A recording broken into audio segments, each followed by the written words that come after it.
When my best friend Henry and I were just a couple of adventurous youngsters, we embarked on a road trip along the American West Coast.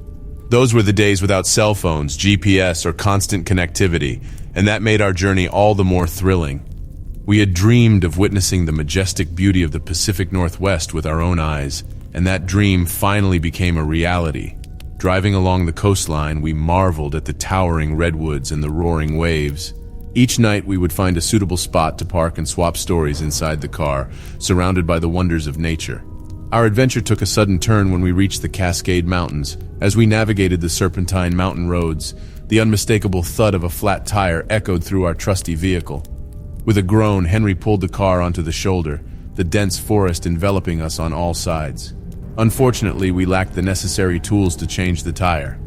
The nearest town was miles away, and so we had no choice but to spend the night in the car. We reclined our seats and tried to make ourselves comfortable, hoping for a good night's sleep despite the circumstances.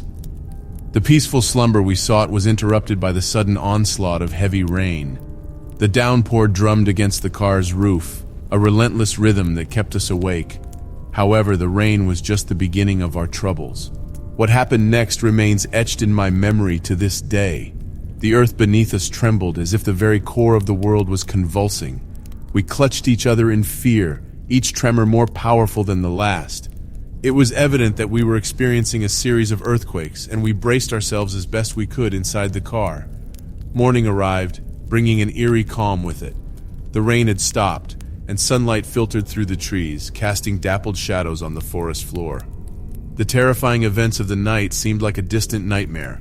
But the reality of our situation quickly set in as we stepped out of the car to assess the damage. To our bewilderment, the car appeared to have been moved during the night. The tire tracks in the damp earth indicated that the vehicle had been dragged several feet, now resting at an odd angle. The car's exterior was marred by deep scratches, as if something had clawed at the metal with immense force. Henry and I exchanged puzzled glances, unable to comprehend the unexplainable events we had experienced. The earthquakes, the torrential rain, and now the inexplicable damage to the car, it was almost too much to bear. With fear in our hearts, we began the long trek to the nearest town, haunted by the weight of the unknown. As we walked, we couldn't help but speculate about the mysterious force that had tormented us that fateful night. Was it a supernatural phenomenon or just an extraordinary act of nature? We may never know the answer. Decades have passed since that unforgettable road trip, but the memory of that night in the mountains still lingers. Our thirst for adventure never waned, and we continued to explore the wild places of the world. But the specter of the unknown remains, a chilling reminder of the darkness lurking just beyond the edge of the known.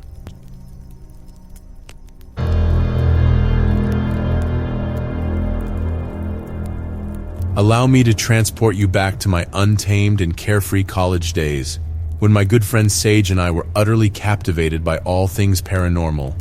We couldn't get enough of the unexplained and were absolutely hooked on the hit Warner Brothers show Supernatural, featuring the irresistibly charming Jensen Ackles and Jared Padalecki. Looking back, it might seem cringeworthy, but hey, we were young, just living life to the fullest. On a fateful night, with a slight buzz coursing through our veins, Sage and I dove deep into the internet searching for local paranormal legends. That's when we stumbled upon it, the story with the most intrigue. It was called Marte Beau Luce. Translated from our native tongue, it meant the light of the straight road. The legend claimed that if you walked down a particularly long and straight stretch of gravel road on the outskirts of our small college town, you'd witness a mystical light. This enigmatic light was said to be the lantern of a father who tragically died while searching for his lost child during a storm. We were utterly mesmerized by the tale and knew we had to see it for ourselves. So we enlisted the help of another friend, the one-of-a-kind Guyver. Sure, the name sounds cheesy, but bear with me, the guy was a dead ringer for Richard Dean Anderson and a true jack of all trades. We piled into Sage's ancient clunky Volvo 740 sedan and set off on our adventure. Keep in mind, this was a time before smartphones were commonplace. We printed out a map on a Xerox machine to navigate our way to the mysterious road. After about an hour of driving, we believed we were nearing our destination. We discovered a path that was barely a road, more like a winding forest trail that skirted a field often traversed by tractors. Ignoring our instincts, we decided to take the path, knowing full well that the road we sought was purportedly in a state of disrepair. Our decision quickly led to regret. The Volvo strained to stay on course as the path had devolved into a muddy quagmire due to the rain. We nearly slid off into a ditch several times. With the night as dark as pitch and the path too narrow for a U-turn, we pressed on, determined to locate the enigmatic road. Eventually, we arrived at a clearing, which was essentially a field where we could execute a turnaround. However, the mud was even deeper there, and our faithful car became hopelessly stuck. Sage manned the wheel while Guyver and I stepped out to push the car, my brand new Converse shoes meeting their muddy demise in the process.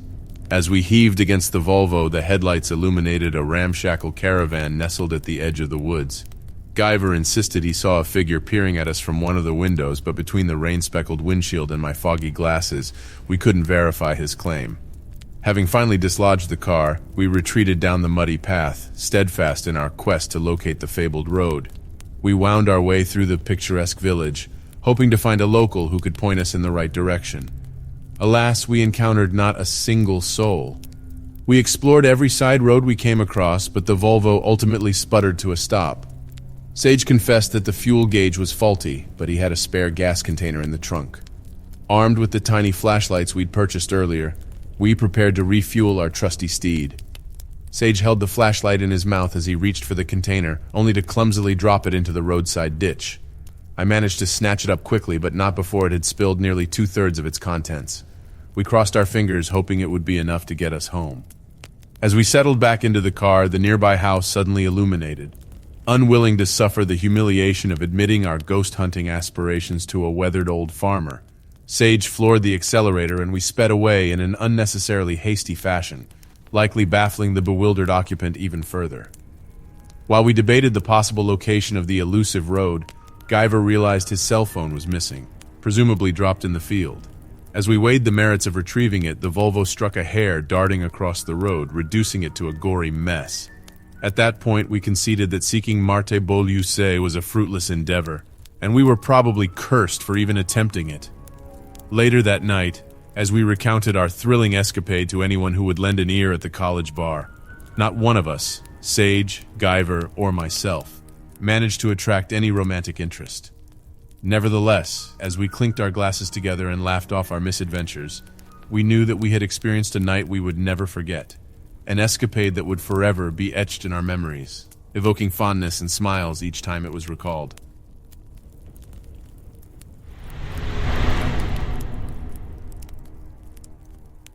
That fateful summer, my cousins and I, 4 young men eager for adventure, set out on a road trip across Europe in our Uncle Martin's RV. We had planned the trip for months, poring over maps and guidebooks, excitedly discussing the landmarks we would visit and the memories we would create. We began our journey in London, and as the weeks passed, we explored the wonders of Europe, from the bustling streets of Paris to the sun-soaked beaches of the Mediterranean. We marveled at the history and culture, sharing our discoveries and growing closer with each passing day. One evening, after a long day of sightseeing, we parked the RV in a quiet, wooded area just outside a small village in southern France. We spent the evening playing cards and laughing, eventually drifting off to sleep, our dreams filled with the promise of the adventures that lay ahead. In the dead of night, our world was suddenly turned upside down, literally. We were jolted awake by a violent force that flipped the RV onto its side, pinning the door beneath the weight of the vehicle.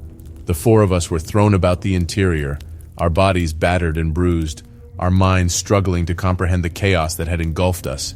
Gasping for air and fighting through the pain, we scrambled to find an escape. We managed to break a window and one by one crawled out of the overturned wreckage. As we stood outside the RV, the eerie silence of the night enveloping us, we could find no explanation for the bizarre event that had just unfolded. There were no signs of an accident, no other vehicles or objects in the vicinity that could have caused the RV to flip. The ground beneath the vehicle was undisturbed, and there were no tracks or indications of any kind of force that could have caused such devastation. We were left with only questions and a growing sense of unease as we stared at the twisted wreckage of the RV. We huddled together, our breaths visible in the cold night air, as we tried to make sense of the inexplicable event that had shattered the calm of our summer adventure. With no other option, we sought help from the nearby village. The villagers, though initially wary of the 4 battered strangers who had appeared on their doorstep in the middle of the night, were ultimately kind and generous. They helped us contact our families and arrange for transportation back to London, where we would have to face the difficult task of explaining the strange events to our bewildered uncle. As we made our way back to London, we could not shake the haunting memory of that fateful night in the French countryside. We replayed the events over and over in our minds, searching for an explanation that always seemed to elude us. We never found an answer to the mystery that had befallen us, and as the years passed, the four of us drifted apart, our once close bond fractured by the weight of the unexplained.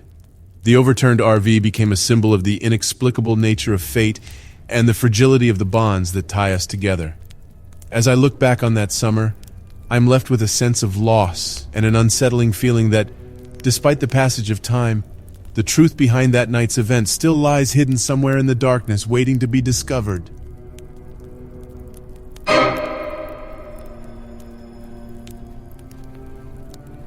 Four of us, 3 girls and 1 guy, were returning to Sydney from Melbourne, and we decided to take a pit stop at a random rest area along the way. Our primary intention was to use the bathroom, and we hoped that this rest stop would suffice. As we exited the car, I noticed that the rest area looked isolated and had an eerie feeling about it. Regardless, we all proceeded towards the restroom, and after we were done, we fixed ourselves up in front of the mirror. My friends were still discussing and applying their makeup, while I stepped outside to have a smoke with my guy friend. I positioned myself in front of the car, facing the women's bathroom, while my friend joined me for a smoke. After a couple of minutes, my friends walked out of the bathroom and sat on a nearby picnic table, waiting for us to finish our cigarette. Suddenly, I noticed a strange man emerging from the women's bathroom. He appeared to be in his 50s, with a thick gray beard, and his clothes were in a disheveled state.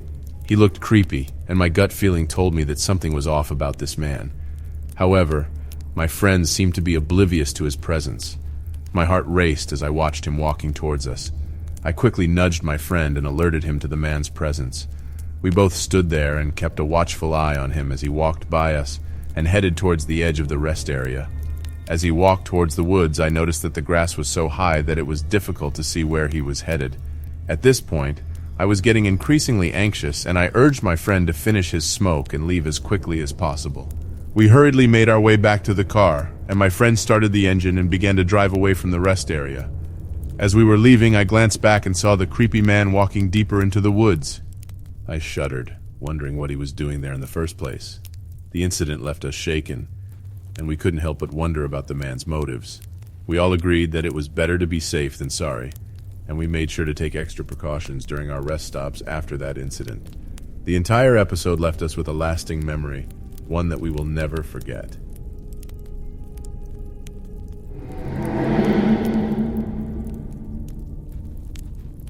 On the 8th or 9th day of our much-anticipated month-long journey, something happened that we had never imagined. My comrades, Stefan and Kim, a gentleman for clarity's sake, and I, Fred, had flown all the way from Stockholm, Sweden to Los Angeles to embark on an epic road trip with no real plans beyond renting a Ford Mustang convertible and returning it to LAX a month later.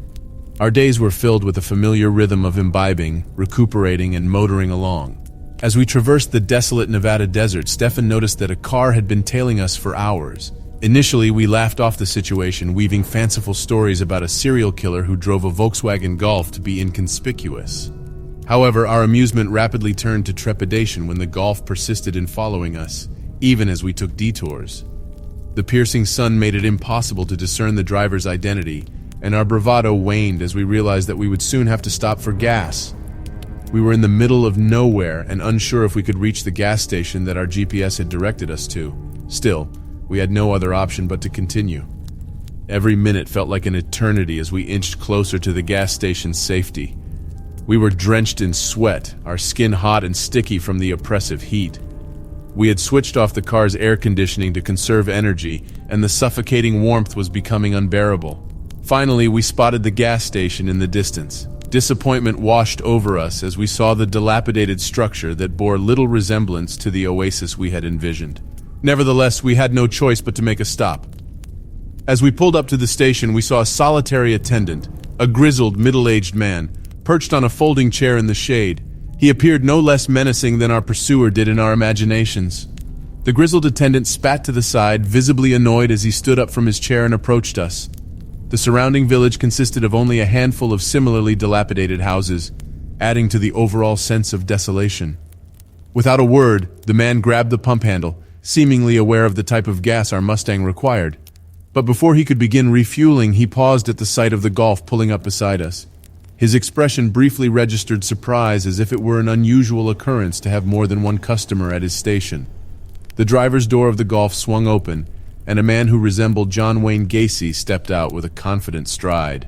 He paused for a moment, glancing our way, before leaning back into his car and asking in fluent Swedish and with a light-hearted tone, "What kind of soda would you like, kids?" As we caught sight of the woman and 2 children nestled within the car, visible by the shade of the gas station, a mixture of relief and embarrassment washed over us, and we laughed amongst ourselves. Here we were, stranded in the middle of nowhere, a continent away from home, and our supposed stalker turned out to be nothing more than a typical family of fellow Swedes. While the realization brought a sense of safety and comfort, it also shattered our illusion of being on a daring adventure. If these tales captivated your imagination, kindly grace the like, subscribe, and bell icons with a click. We replenish our story trove twice a day to keep you enthralled. Your presence has been truly appreciated. Thank you for lending us your ears, and we'll see you here again next time, where the shadows whisper and nightmares beckons.